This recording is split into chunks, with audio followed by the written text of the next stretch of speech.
All right, welcome to another episode of Share Your Story with Chet. Who I have today on is someone that I've been communicating with for a while, but to very simply put it, this gentleman, he's a family man. He's a surfer. I know that for a fact. He might tell us a story about his surfing incident recently. He's also a leader.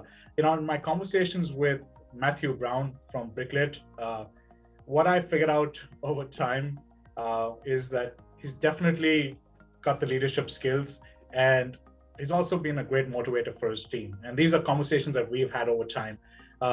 So what I wanted to do was I want to share his story, let us discover more about him, his mindset, and how he goes along with things. So before we move on, Matt, I'd love for you to just introduce yourself a little bit. Great. Thanks, Chet. That was a pretty good introduction all by yourself there, mate. So, yeah, like you mentioned, I'm a family man, happily married, 2 young boys. Everything I try and do in life reflects back to that golden thread of helping them create success in their lives or empowering them, being an example for my boys and just creating all of the opportunities that I can so that they can just live an amazing life. In terms of career-wise, I started my career out as a school teacher. So I'm a PE teacher by trade. Very quickly, I transitioned across into finance, and I did it very haphazardly. I was retraining to become an accountant, and I met a guy in a gym who was one of my very early mentors, and he was sort of earning my annual salary in 1 month. So my annual teaching salary he was earning in a single month, and I sort of asked him, like, so what do you do? And he said, I sell finance. He was a mortgage broker. So this was back 15, 16 years ago now, quite a while ago. I was a mortgage broker for a while. Then I transitioned into asset management or financial planning. And then I've been working for myself for probably 15 years as a financial planner, accountant, and mortgage broker. So we run now a small sort of family office, helping SMEs maximize their profits and then driving those profits into a wealth creation strategy. And then over and above all of that, I work at Bricklet, helping people build sophisticated property portfolios. So I'm a man of many things. So you're an entrepreneur, if we put it in our words, right? Let's put it that way. So amongst everything you're doing now, what I'd love to know, what was your first job? Like, what was the first thing you actually started with? And I think a lot of people may not know anything about you. But what was your first job? So my very first job, I'm a bit of a hustler. So I like to just work out what's the best way I can get maximum return on effort. So back when I was about 14 or 15, my dad had me out there mowing our own lawns, and I figured out, well, I can make like 10, 15 bucks mowing my lawn. I wonder how much the next door neighbor would pay for me to mow their lawns. It was actually double the amount. So I was doing that. And then one day when I was driving to soccer, I noticed that we were driving through an industrial area and there were lots of overgrown front lawns of all of these offices. So I talked my dad into driving me up there in the school holidays. And I went down, I handed out all these flyers, knocked on doors, and basically drummed up enough business so that once a month I'd have a full day of mowing lawns, which came out to be about 200 bucks. So that was a huge amount of money to a 14, 15-year-old. When you think about Macca's paying you $5 to flip burgers, I was up there making 200 bucks on 6 hours on a Saturday. And that was really cheap for the owners as well. So that was my very, very first entrepreneurial, I suppose, endeavor. That lasted for a little while until soccer season started and I couldn't get up there and mow the lawns anymore. But that was my first taste of sort of running a small business. So do you think that little experience, which a lot of people might not value much, but do you think that set you up for where you are today or what you're doing today? Do you think that experience was very, very important, that played such a vital role in where you are today? Yeah, I also think just from a very early age, I realized that everyone can work trade time for money, but you've got to work out how you can maximize that for yourself, for your own benefit. So then I've just always been trying to do that through the course of my career. And it's probably one of the main reasons why I got out of the Department of Education and teaching, because I couldn't work out a way how I could leverage my skill set within the Department of Education to actually maximize my time in that particular role. So yeah, definitely one of the reasons. Very interesting about that. And you know, I was gonna actually ask you a little bit about your journey, but I guess these are all the different things that make up your journey, right? Like whether it's education, whether it's being a PE teacher, whether it's doing other things. Have these all things been part of your journey to where you are today and made you do whatever you're doing today? Have they really contributed in where you are today, Matthew? Oh, 100%. So all the skills that I learned to become a PE teacher, I utilize in what I do now, teaching adults now, financial literacy, how to manage their money, how to invest. And then also specifically in Bricklets, and as a Bricklet specialist, I teach people that want to learn about fragmented property investment. And then I also teach them how to build diversified portfolios of property. So yeah, most people are very, very scared of getting up in front of a group of people and speak. I actually thrive. I love it. So if I get any chance to get up on stage and do a presentation or talk to big groups of people, it's one of the things that I really, really enjoy. So yeah, all of those little trainings that I've been taught along the way have been beneficial where I'm at today now. And also, I think it's very important to be able to break down a very complex skill or task and be able to explain that very, very simply. And that's definitely one of the things that you're taught as a teacher. You need to take very complex parts of information and be able to disseminate that down so that it's very, very easily understandable to the students, whoever they might be. So, Matthew, one of the questions I really want to ask you, and simply put it out to us, what drives you? What drives Matt Brown to do what he's doing today? Yeah, that's a very interesting question. I've pondered on that a lot over my years in my personal life and also professional. So in my professional life, I guess what really drives me is I like to empower people to create success in their life. And a big part of that is firstly getting them to identify what that success means or looks like for them, and then helping them put a strategic plan in place to actually implement and achieve or live out that life. And I guess for myself as well, in helping other people create success, that also then creates success for myself and my family. So they're probably the key drivers for me. But really, in the last couple of years, I've really done a lot of work on getting to know like who I am, my personality, my strengths, and then really just crafting my career or what I do for work to make sure that I'm living out in all those talents or allowing those talents to thrive. So a really good test to do is it's called the Gallup Strengths Finder. So it's a really good sort of personality test that then looks at, I think you answer about 50 questions or so, might even be a bit more. And then it comes out and it gives you sort of 6 categories of your like strongest personality traits and then some other auxiliary personality traits. And that will really allow you to then get a better understanding of what you should be spending a lot more of your time with career-wise, just in your life. Yeah, we spend so many hours, days, weeks, years working. It's a lot more fun and rewarding if you are working in an area which you're really passionate about. You talk about the Gallup survey. I remember taking this test many, many, many years ago.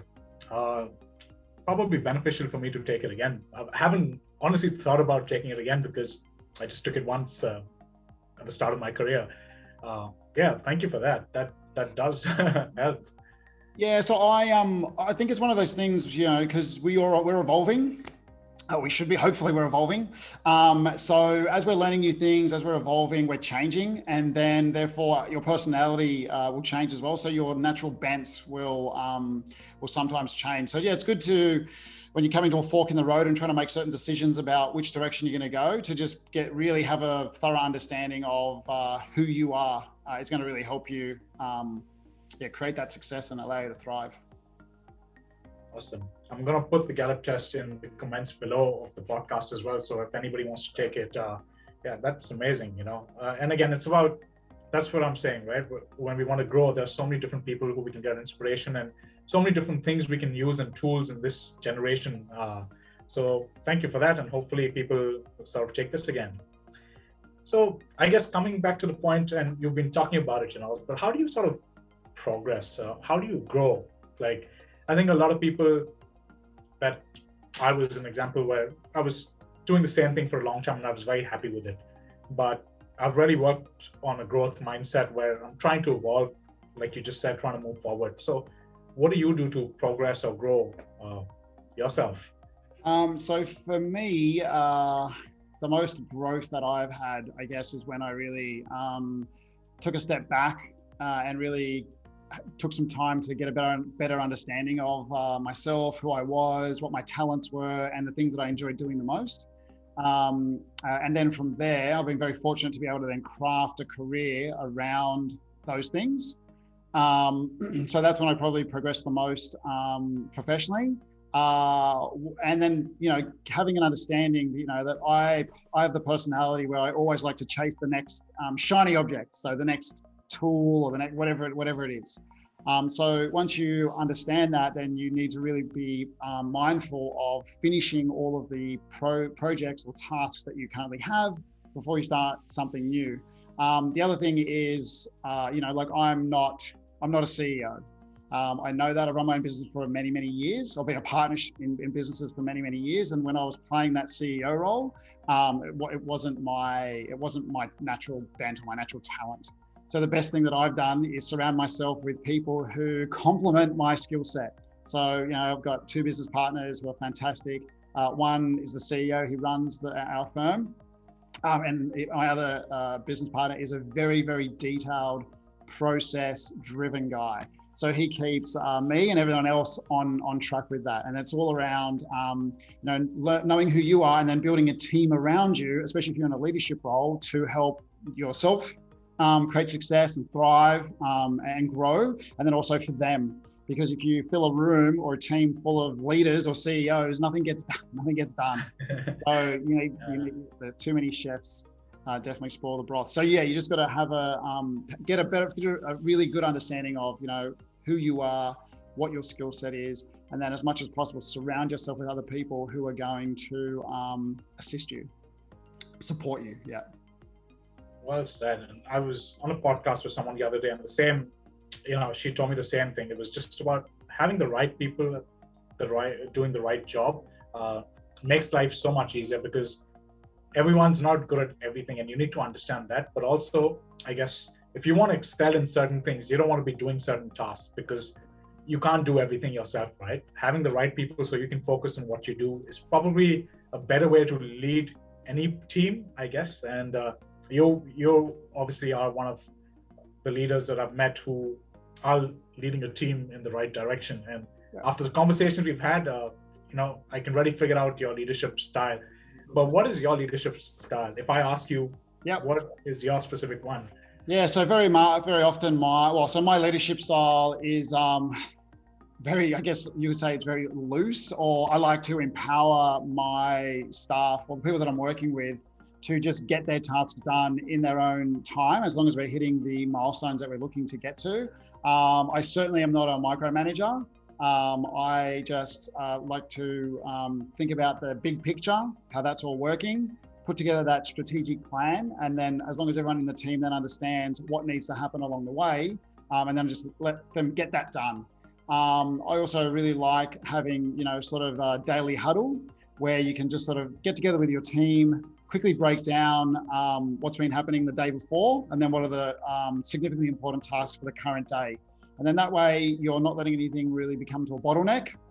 You're checking in every day, making sure that everything was supposed to get done yesterday has been completed. And then for today, all of the high priority tasks are getting actioned. And then just having this daily huddle running every day works really, really well. So that's my sort of management style.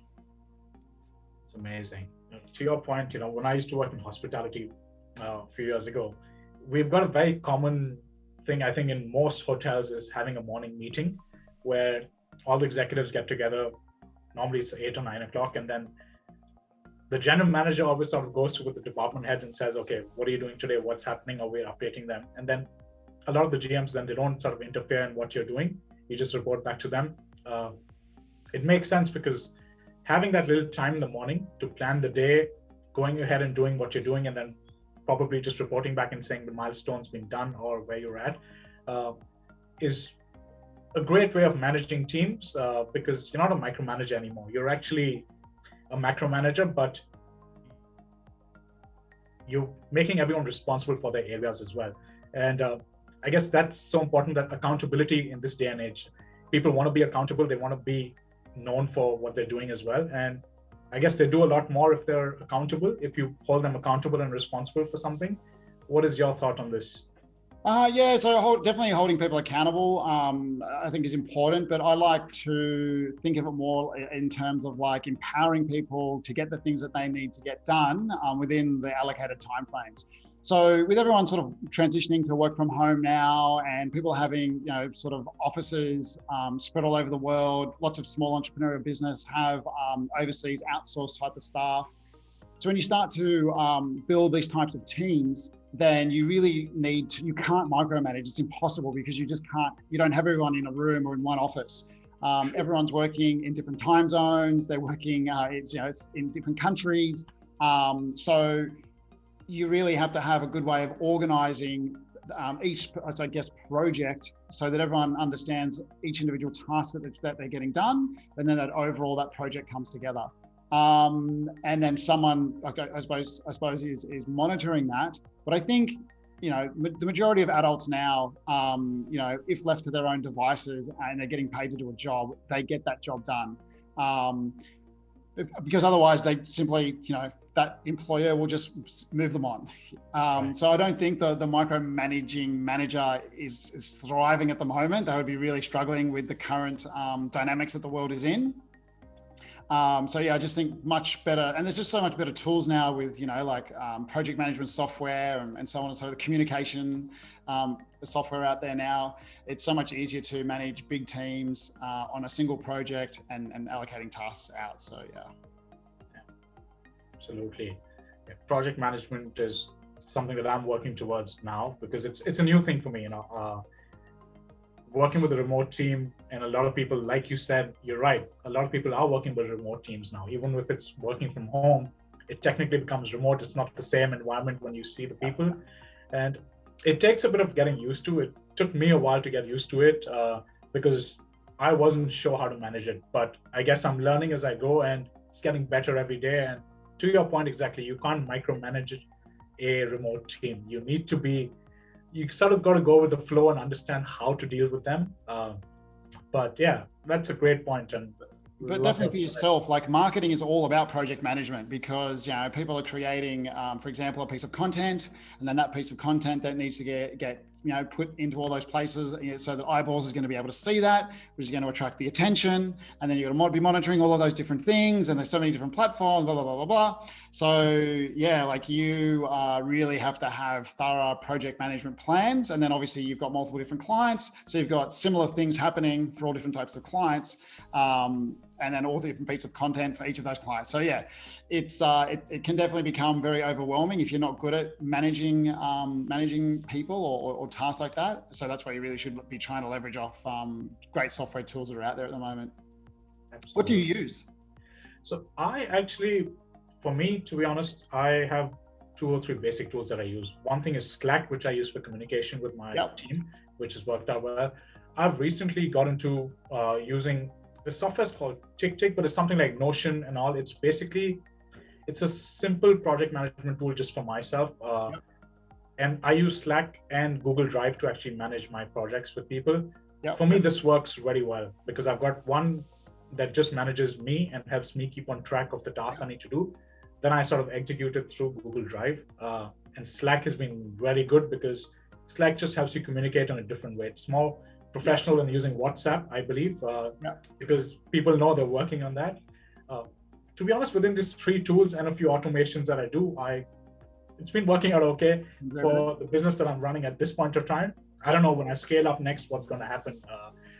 But yeah, I think productivity tools are really, really beneficial. Mate, a little piece of advice. Every time you sort of double staff, so if you go from like 3 staff to 6 staff, systems start to break down or more systems need to be created. Then when you go from sort of 5 staff to 10 staff, everything sort of breaks again, 10 to 20. So every time you start doubling your headcount, you're going to start to see, systems and processes breaking down, and because you simply can't be managing 20 or 40 people. So you then have to have layers of management and so on and so forth. But these are all of the fun things that you will learn as you grow into a huge, successful, profitable enterprise. Absolutely. And I think that is obviously the goal is to move to the next level. Again, my first podcast interview with somebody that I started, and one of his sayings was that you need to know when to stop as well. And that's something that everybody needs to know. And like you said, you don't want to be a CEO or there's certain things you want to do. You need to have a goal. You don't want to sit there and thinking, I just want to have this huge business all the time. You need to know when you can stop, what you can manage, and how you can control. And I guess that's in any business, even for you. I guess something that you want to do, where you want to stop versus just letting it go with the flow.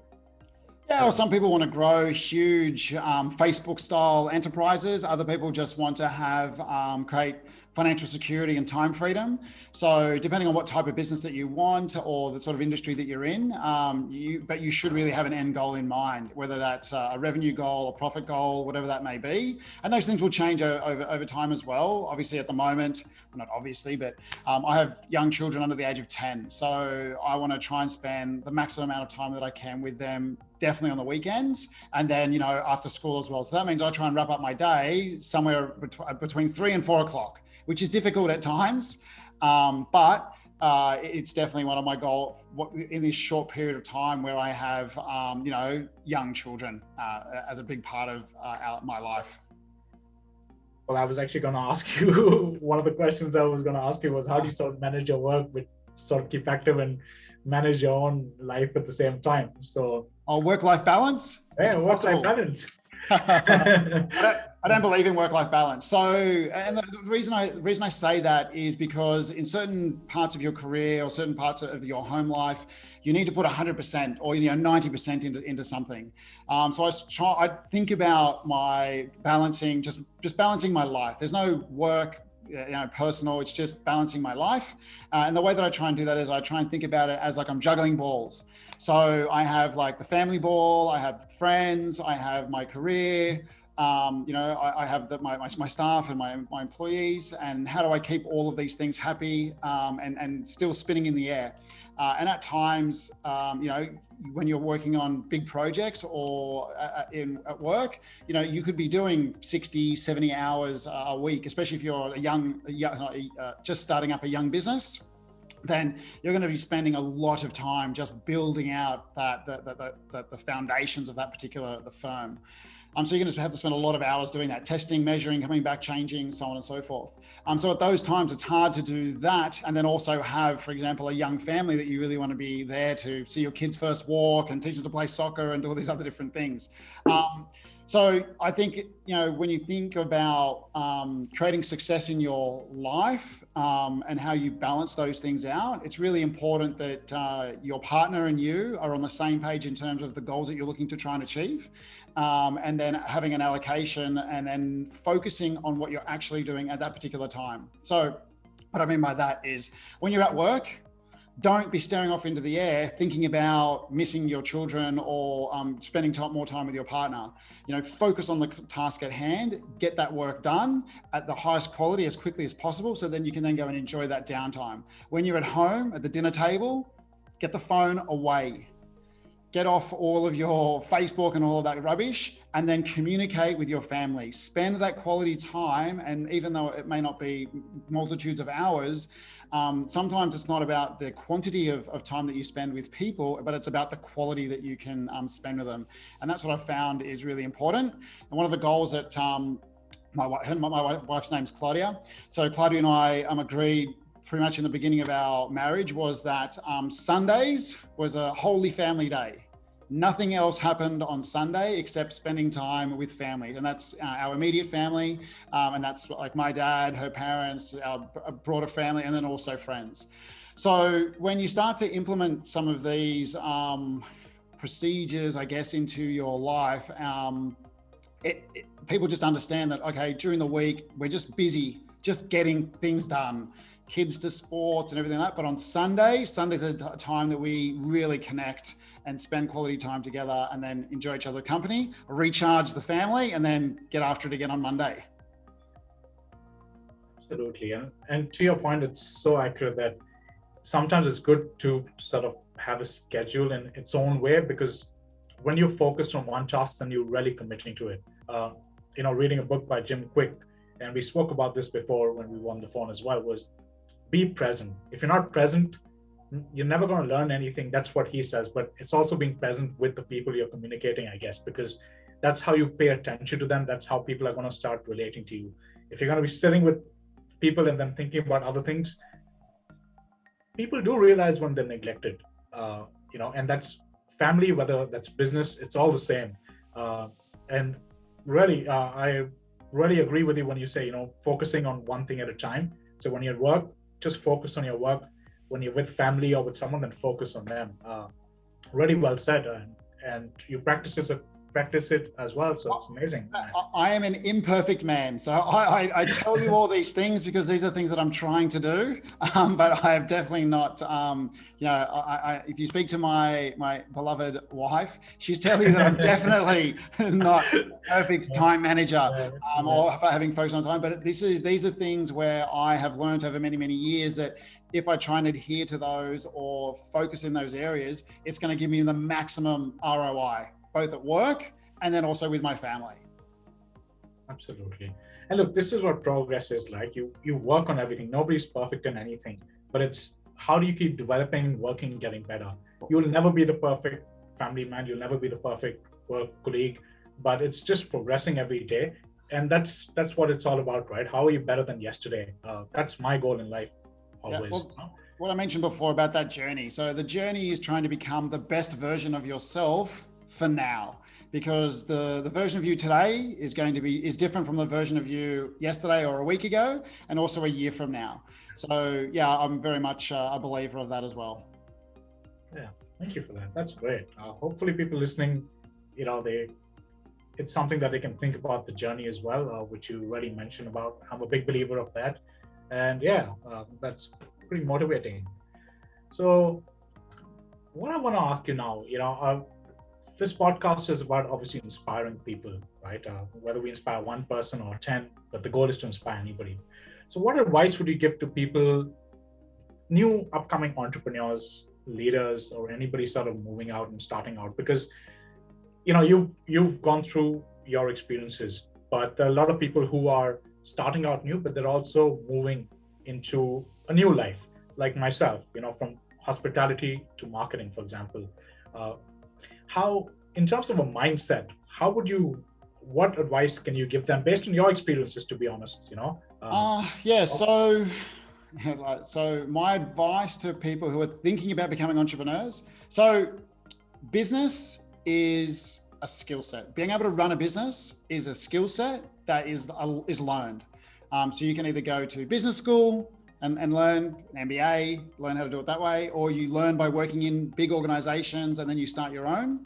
But I think what people need to realize is that not everyone is going to create the next Facebook or the next Amazon, out of their shed. I think what people need to start with is trying to work out their primary career or their primary source of income. Are they working with an area which is their talent? They already have an inherent talent and they actually thoroughly enjoy what they're doing. So they need to sort of work that out first. Once they've got that really working, the next thing is, I would suggest basically getting your money management under control. So once you've got your money management under control and get your savings rate up above 20%, once you start to do that, you can create financial security and time freedom without ever starting your own enterprise. Yeah. Starting your own business is hard. It's one of the toughest things. And it's not for everyone. You really need to have a very refined skill set to grow a big, successful business. And you know, in the current climate of sort of the global virus crisis, COVID-19, you know, it's never been more difficult to be working in retail, to be working in any type of industry. Like literally, the Australian economy right now today is shut down. Right. It is not moving. So trying to run a business or start a business in this type of economy would be horrendous. It would be really difficult. So my advice to someone who's looking at starting is the first thing is to get your money management under control. You need to have a business plan. So you need to have an understanding of what it's going to cost you to set that business up, how you're going to run that business for the next 12 months.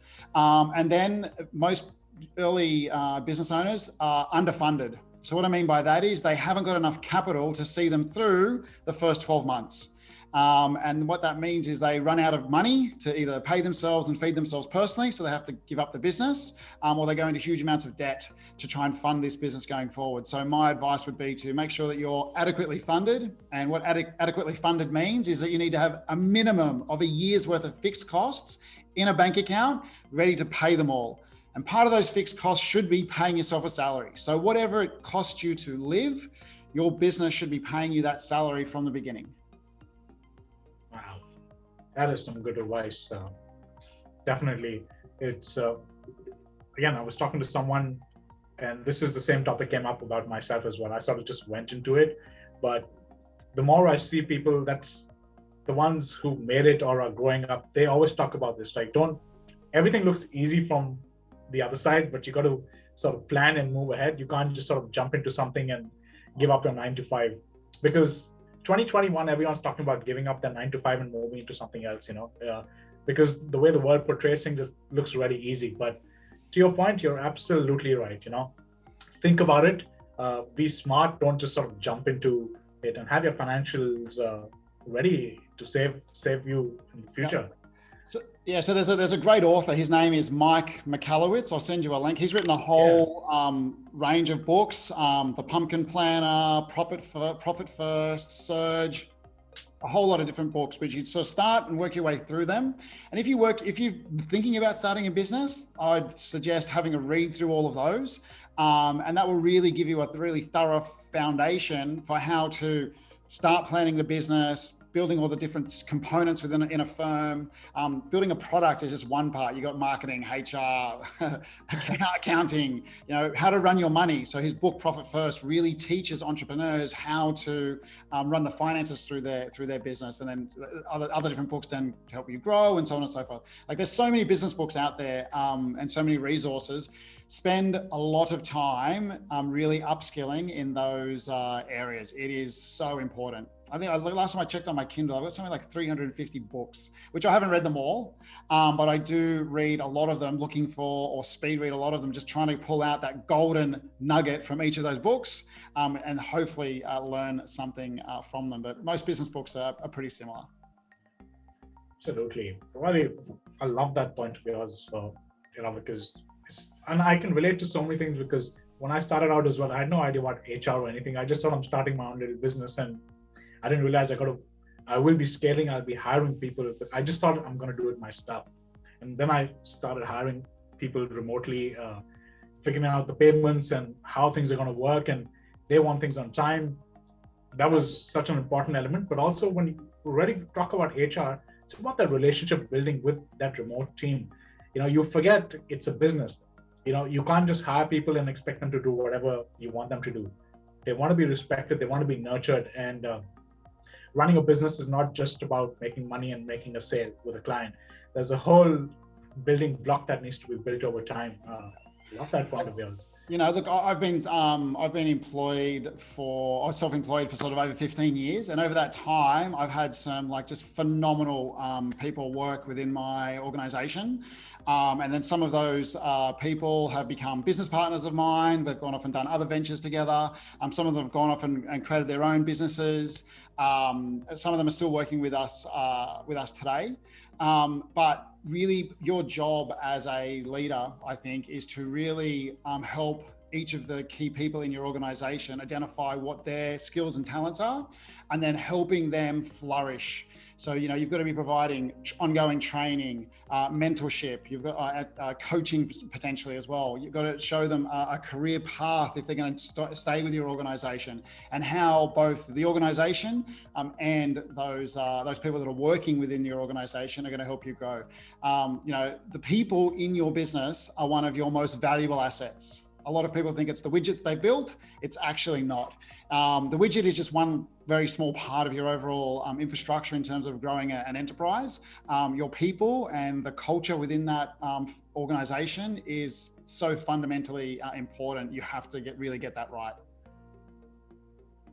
I agree. I love that. I love your mentality towards getting it up, man. So I'm going to end with one question, and I think this is going to be more about you, because we're living in Australia at this point of time. A lot of people are thinking about properties and investments. So from your perspective, in terms of Bricklet, what do you think people should be looking at when they're investing in a property in terms of property? Yeah, so the Australian property market has been on an absolute tear since just after our first lockdown and the global financial crisis. Byron Bay's up 75% in the last 12 months. Like, you're talking property prices nearly double. Well, it's gone up 3/4 within a 12-month period. That's it's a phenomenal amount of capital growth within any sort of area.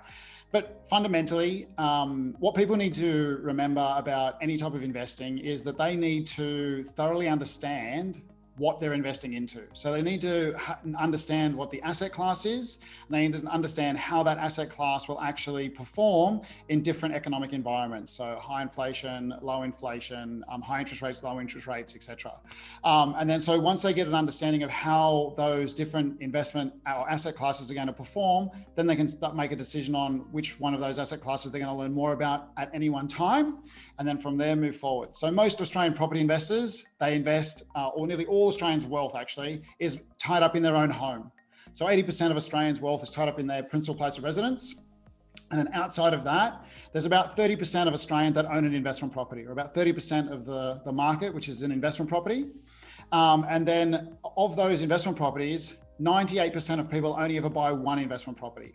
So when you think about that decision to buy that one investment property needs to be perfect, because you're going out and you're investing a huge amount of capital into this single asset within a single location. So it's really difficult to do. My advice is, if you're not going to spend a lot of time going out and learning all the fundamentals of how to find good investments, then use a buyer's agent. And use a buyer's agent who specifically works with property investment. And you want to make sure that you pay that buyer's agent a fee to go out and find your property, that those buyer's agents are not being paid by the developer. So that would be some of the things that my advice is. And, have a top-down approach to looking at investing. So the process that a property investor would go through is, I have X amount of capital, let's just call it $100,000. I have borrowing capacity of 650. So the area that I can play in is now below $750,000. So I need to look for an investment property or investment location, which is less than $750,000. Then I would look at macro, all of Australia. Where do I think I'm going to get the most growth in the next 3 to 5 years? And then in those areas, then break it down. Okay, from that key state or capital city, let's just call it, for example, Brisbane. Then from Brisbane, what areas can I afford for under $750,000? And then that's how I would then start looking at those particular areas. And then once you've identified all those different areas, it's all about trying to get an investment property with the highest amount of yield. So your net rental return. So the higher the percentage of rental income that you're going to be able to achieve on each individual investment, means that you're going to be faster to be able to buy the next investment, because you're going to be able to reduce your debt by increasing your income over time. So that's probably what we're looking at if you're just looking at property investing. What we do at Bricklet is we really level the playing field. So Bricklet is like, we fragment a property title. So we take a whole property and we fragment that into individual bricklets, which allows investors to build diversified, sophisticated portfolios throughout Australia. So for under $82,000, you can have a bricklet in Brisbane, in Sydney, in regional New South Wales, and in Melbourne. I'm getting a yield of about 5.5%. So when you think about that same type of investment structure, buying one single property with that same $100,000 or buying 4 different bricklets, you're going to be able to build that diversified portfolio a lot quicker and have, and hopefully be able to achieve a lot better long-term returns. Wow. Till I came across you, I actually didn't know this concept before. It's quite an interesting concept at Bricklet, what you're doing. I haven't come across this before, to be honest. So definitely, I think if people are watching and they're looking to invest, it's good to reach out to you, and maybe you can even give them advice on certain things. And I'm sure you have a lot of people reaching out to you. But yeah, that's a pretty amazing concept. Thank you for that, Matt. You're welcome. With this, I'm going to be ending the podcast. I think we've gotten to know you a little bit, and we'd love to know you more in the future as well. Discovering more about you, where you are today and how you started your journey. It's inspiring, it's motivating, but it's also pretty awesome. Just things you've done. I love your mindset, how you sort of think and idealize things as well.